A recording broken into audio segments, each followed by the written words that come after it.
Bonjour chers tous, que Dieu vous bénisse très abondamment. Eh bien, Dieu, le créateur de l'univers, est le seul être qui n'a besoin de personne d'autre pour être ce qu'il est. Il existe par lui-même. C'est-à-dire que s'il t'appelle à lui, s'il t'appelle à le servir, à l'adorer, il faut considérer cela comme un privilège inouï. Les gens naissent dans des familles royales et sont considérés par les hommes de la société. C'est tout à fait normal. Mais cependant, si tu es un enfant de Dieu, il faut considérer sérieusement que tu es l'enfant de l'être le plus important de l'univers. Et très peu de personnes, quand on parle de Dieu, imaginent l'immensité de sa grandeur. Dieu est juste incroyable. La Bible dit, il donne un ordre de sa parole court avec vitesse pour l'exécuter. Rien ne lui est impossible.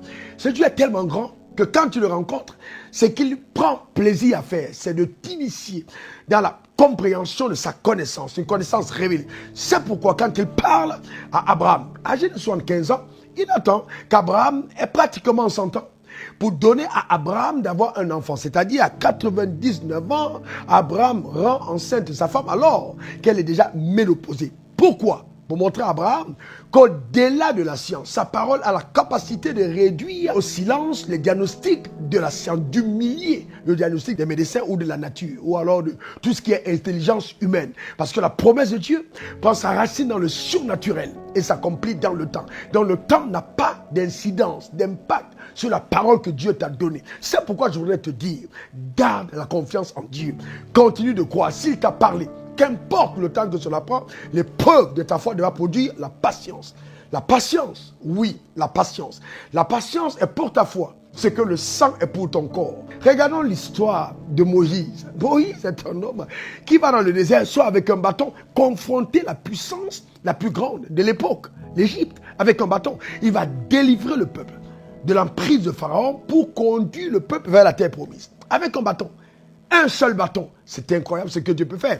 Et toi, tu es là, tu te dis, ouais, mais je ne sais pas si tu es capable de l'utiliser. Non, Dieu prend un plaisir immense à utiliser les personnes qui se sentent diminuées par elles-mêmes. Parce que là, ça devient un terrain fertile pour la manifestation de la grandeur et de la puissance de Dieu.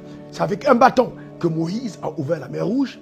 C'est avec un bâton dans le désert. Alors qu'il n'y a pas de boutique, il n'y a pas de restaurant, que le peuple a été nourri par la manne et par la caille. Dieu voulait enseigner à Moïse qu'au-delà de nos villes, au-delà de l'agitation naturelle, il y a un monde au-dessus de ce monde qui gouverne et qui régit la vie des hommes sur terre. Je prie donc que Dieu ouvre le ciel sur ta vie et te donne d'accéder au trésor surnaturel, une provision inattendue qui vient tout droit du ciel, qu'il te donne de boire l'eau du rocher le plus dur, afin que tu puisses témoigner que oui, effectivement, Dieu m'a appelé, et j'ai dit oui, et j'ai vu la gloire de Dieu dans ma vie. Je déclare sur ta vie, parce que ça c'est important, que tu ne quittes pas la terre sans avoir été témoin, et être un témoignage éloquent de ce que Dieu est capable de faire. Dieu n'a plus envie qu'on se limite simplement à ce qui est écrit dans la Bible. Ou alors l'histoire qu'il a vécue avec Abraham, avec Moïse, avec Élie, il ne s'appelle pas « j'étais », mais il s'appelle « je suis ». Il veut utiliser ta vie comme une référence contemporaine, afin que par sa puissance, la plus émerveillante, ta vie puisse sublimer ton entourage, afin que ceux qui entendent parler de ce que Dieu est en train de faire par ta vie soient vraiment étourdis d'entendement, épatés et ébahis quand ils verront le miracle de Dieu agissant dans ta vie et par ta vie.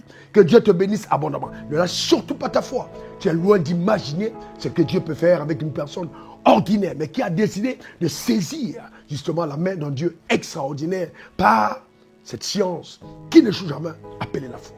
Demeure béni et comblé. Pour te servir, c'est encore bien moi, Docteur Raoul Wafo, diplômé de l'Académie du désert. On est ensemble, donne-moi tes témoignages. Dans tous les domaines, Dieu t'utilisera de façon épatante. Ne doute surtout pas de toi. Jamais. Dieu ne peut pas t'appeler si tu n'as pas de valeur. Donc, ne te dévalorise pas. Et ne laisse aucune circonstance te diminuer. Nous marchons par la foi et non par la vue. Ce que tu vois là, c'est passager. La parole de Dieu, elle est éternelle. Et Dieu veille sur cette parole. La seule qu'il a établie au-dessus de lui-même, afin de s'assurer que sa fidélité ne soit point contestée. Il n'a jamais menti à quelqu'un. Il ne commencera pas avec toi. Arrête quand même, toi aussi. Allez, reprends courage, lève-toi et avance. Tout se passe là-devant. Bye bye. Suivez le révérend sur les réseaux sociaux, Facebook, Instagram, Twitter et YouTube. Et suivez-nous en scannant le QR code.